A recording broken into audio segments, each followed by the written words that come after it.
암호화폐 대장주 비트코인이 미연방 준비제도의 긴축 기조가 장기화될 수 있다는 우려에 23,000달러를 하회하고 있는 가운데 미국 외환 트레이딩 업체 원다의 수석 애널리스트 에드 오등모야는 비트코인의 올해 초 상승 랠리가 거의 끝난 것 같다고 진단했다.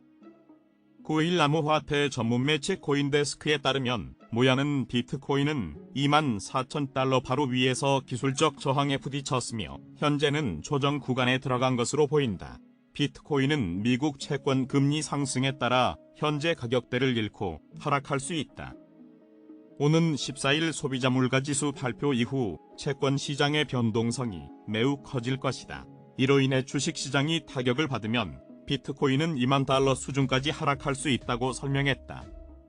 약 77만 명의 유튜브 구독자를 보유한 암호화폐 애널리스트 벤자민 코웬도 최근 유튜브 채널을 통해 최악의 시나리오는 비트코인이 현재 수준에서 47% 이상 하락하는 것이라고 말했다. 그는 2023년 8월에 비트코인이 12,000달러 수준으로 하락할 수 있다. 이것은 지난해 11월이 바닥이 아니라는 가정하에 나온 최악의 시나리오다. 첫 번째 저점, 두 번째 저점, 그리고 마지막 저점을 경험하게 될 것이라고 예측했다. 반면 암호화폐 서비스 제공업체 매트릭스 포트는 최신 리서치 보고서에서 1월 비트코인 랠리는 미국 기관들이 이끌었을 가능성이 높으며 올해 크리스마스까지 비트코인은 45,000달러에 이를 수 있다고 전망했다. 보고서에 따르면 역대 1월 중 비트코인이 반등한 경우 그 해는 대개 플러스 상승률로 마감했다. 1월 상승 마감한 경우 중 평균적으로 나머지 2에서 12월 동안 비트코인은 245% 이상 상승했다. 보고서는 2024년 3월 반감기를 감안하면 올해 비트코인 가격이 2배 상승할 통계적 확률이 높다고 분석했다. 글로벌 암호화폐 시황중개 사이트 코인마켓캡에 따르면 한국 시간 9일 오후 2시 14분 현재 1비트코인 가격은 24시간 전보다 2.87% 하락한 22,586달러를 기록 중이다. 세계 최대 암호화폐 자산운용사 그레이스케일이 8일 공식 트위터를 통해 지난주 미국 증권거래위원회를 대상으로 제기한 그레이스케일 비트코인 신탁 비트코인 현물 기반 상장지수 펀드 전환 신청 반려위의 제기 소송 관련 최종 서류를 제출했다고 밝혔다. 이와 관련 그레이스케일 측은 이번 서류는 이전에 제출한 변론 취지와 본질적으로 동일하지만 추가 인용과 참고 문헌이 추가됐다고 설명했다. 한편 그레이스케일의 최고 경영자인 마이클 소렌샤인이 9일 자신의 트위터를 통해 세크를 대상으로 제기한 소송의 구두 결론까지 한 달 정도를 앞두고 있다. 이 소송은 GBTC 투자자들을 보호하고 법의 테두리 안에서 공정하고 평등한 것이 무엇인지에 대한 것인다. 이 소송의 결과는 미국을 넘어서 암호화폐 규제 전반에 영향을 미칠 것이다라고 말했다. 앞서 지난달 월스트리트저널에 따르면 소렌샤인은 증권거래위원회의 규제가 암호화폐 업계 발전을 지연시키고 있다고 말했다. 그는 세크의 집행에 의한 1차원적인 규제 접근 방식이 업계 발전을 방해하고 있다. 세크는 나쁜 행위자 제거를 위해 노력해야 하지만 규제 개발을 위해 누군가의 노력을 희생시켜서는 안 된다. 세크의 무대책적인 행동이 비트코인의 미국 규제 범위 진출을 방해했다며 세크는 투자자 보호보다 영역 보호에 관심이 있는 것 같다고 강조했다. 로이터에 따르면 소렌샤인은 GBTC의 비트코인 현물 ETF 전환을 위해 세크와의 소송 장기전을 준비하고 있다며 만약 법원이 세크 편을 든다면 우리는 항소할 준비가 돼 있다고 말했다. 이어 세크를 고소한 건 CEO로서 가장 중요한 결정 중 하나였다고 덧붙였다. 알트코인 대장주 이더리움은 지난 24시간 동안 2% 넘게 하락했다. 9일 오후 6시 22분 현재 코인마켓캡 기준으로 1ETH 가격은 24시간 전 대비 2.41% 하락한 1,634달러에 거래되고 있다. 이는 일주일 전보다 2% 떨어진 가격이다. 이더리움 가격 하락세는 최근 미국의 고용이 견조한 것으로 나타나면서 연방준비제도의 긴축 중단 기대감이 사그라들었고 또 제롬 파월 연준 의장을 비롯한 연준 고위 인사들이 잇따라 매파적 발언을 쏟아내면서 위험자산의 투자 심리가 약화됐기 때문인 것으로 풀이된다. 이날 암호화폐 애널리스트 알리 마르티네즈는 $1,600에서 $1,650 범위는 이더리움의 중요한 지지대다. 온체인 데이터에 따르면 190만 개 주소가 이 구간에서 800만 ETH를 매집했다. 이 중요한 수요벽이 유지되면 이더리움 추가 상승 가능성이 있다고 트윗했다.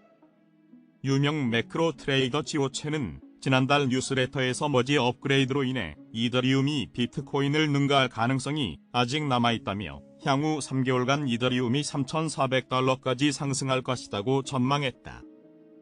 그는 웹3와 디파이가 암호화폐 생태계에서 계속해서 가장 큰 성장과 혁신의 원천이 될 것이라며 웹3와 디파이의 대부분은 이더리움을 기본 레이어로 사용한다고 강조했다. 한편 블록체인 빅데이터 플랫폼 OK링크에 따르면 7일 기준 이더리움 보유 주소 수가 증가 추세를 지속하며 9,400만 개를 돌파했다. 7일 기준 ETH 보유 주소 수는 9,401만 4,612개를 나타냈다. 또 이더리움 레이어 2 프로토콜 관련 데이터 플랫폼 L2BT에 따르면 이더리움 레이어 2 프로토콜 내 암호화 트랙업 예지금 규모가 $60억 회복했다. 이는 지난 2022년 8월 17일 이후 최대 수준이다. TBL이 가장 많은 프로토콜은 나비트럼으로 약 $30억 기록했다. 그 다음 옵티미즘, 딥크스 순이었다. 2천억 원대 암호화폐 다단계 투자 사기를 벌인 혐의로 재판에 넘겨진 QRC뱅크 대표가 1심에서 징역 10년의 중형을 선고받았다. 서울중앙지법 형사 24단 독박설아 판사는 9일 유사수신행위법 위반, 사기 혐의로 기소된 QRC뱅크 대표 고모 씨에게 징역 10년을 선고했다. 함께 기소된 임직원 2명은 각각 징역 5년과 3년을 선고받았다. 고 씨 등은 2019에서 2020년 투자자들에게 QRC뱅크를 결제, 저축, 송금, 환전 서비스를 제공하는 핀테크 기반 디지털은행이라고 소개한 뒤 가상화폐에 투자하면 원금 300%를 벌게 해준다고 속여 투자금 2,277억 원을 가로챈 혐의로 기소됐다.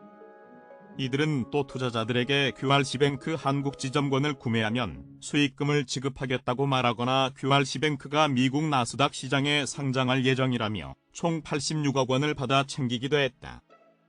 고 씨 등은 나중에 투자한 사람의 돈을 먼저 투자한 사람에게 지급하는 돌려막기 수법으로 사기를 이어갔고 5,400여 명에 달하는 이들이 피해를 보았다. 재판부는 피고인들이 다단계 방식으로 높은 수익을 지급하겠다고 속여 여러 투자자에게서 거액을 편취했고 단기간 수천 명의 피해자가 발생해 편취한 돈이 2천억 원을 웃돈다고 지적했다.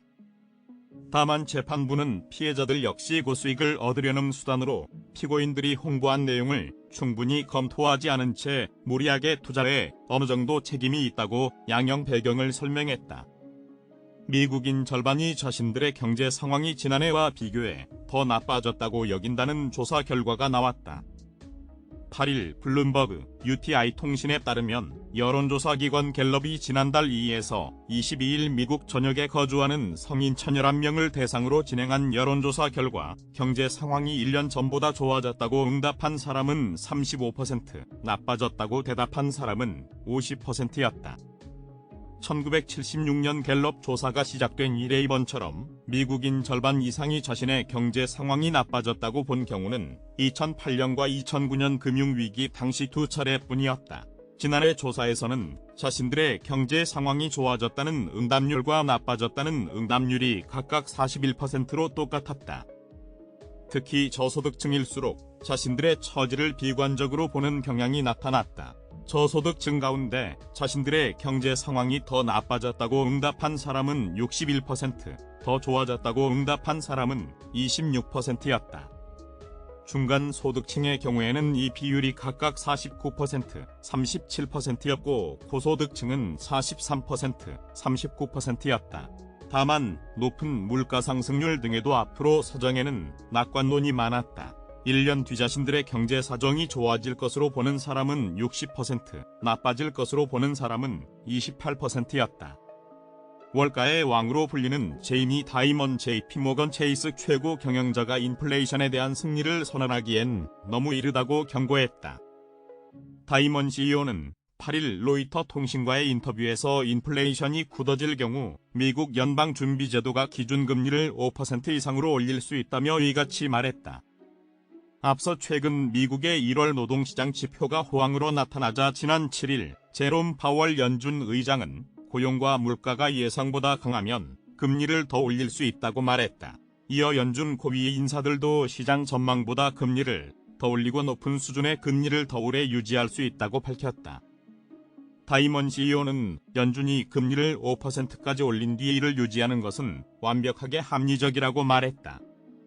그는 만약 물가 상승률이 3.5%나 4%로 내려와서 유지된다면 기준금리는 5% 이상으로 높아져야 할 수도 있으며 이는 단기, 장기 금리에 영향을 미칠 수 있다고 설명했다. 미국의 작년 12월 소비자 물가지수 상승률은 6.5%로 6개월 연속 하락했다. 연준의 물가 상승률 목표는 연 2%다. 미국 의회의 연방정부 부채 한도 상향 협상이 난항을 겪는 가운데 다이먼 CEO는 만약 부채 한도를 올리지 않아 미국이 채무불이행을 겪는다면 잠재적 재앙이 될 것이라고 우려했다. 그는 디폴트는 있을 수 없다며 디폴트가 미국의 영구적 손상을 야기하고 미래를 파괴할 것이라고 경고했다. 조 바이든 미국 대통령은 같은 날 의회 상하원 합동회의 국정연설을 통해 부채 한도 인상을 촉구했다. 한편 JP모건은 중소기업 담당 직원 500여 명을 채용할 예정이며 반대로 주택담보대출 담당 수백 명은 내보냈다고 로이터가 전했다. JP모건은 내년까지 중소기업 담당 직원을 500명 늘려 해당 업무를 맡는 직원은 현재 2,300여 명에서 20% 늘어나게 된다. 펜 월터 JP모건 기업금융부문 CEO는 중소기업은 계속되는 인플레이션과 공급망 문제, 비용 압박으로 어려움을 겪고 있다며 추가 인력 채용은 경기 순환기 동안 이들을 지원하려는 의도라고 말했다. JP모건은 또 모기지 담당 직원 수백 명을 해고했다고 소식통이 전했다. 대변인은 로이터에 우리는 정기적으로 사업과 고객 요구사항을 살펴보고 직원 채용을 조정한다며 필요하다고 생각하면 채용을 늘리고 적절한 경우 일자리를 줄인다고 말했다. 다이먼 CEO는 다른 월가 은행들의 감원에 따른 채용 계획 관련 질문을 받자 우리는 전 세계에서 직원을 계속 고용하고 있다며 담당해야 할 고객이 늘어났다고 답했다. 모건 스탠리, 골드만삭스, 블랙록 등 미국 월가 대형 금융기관들은 최근 대규모 감원에 나선 바 있다.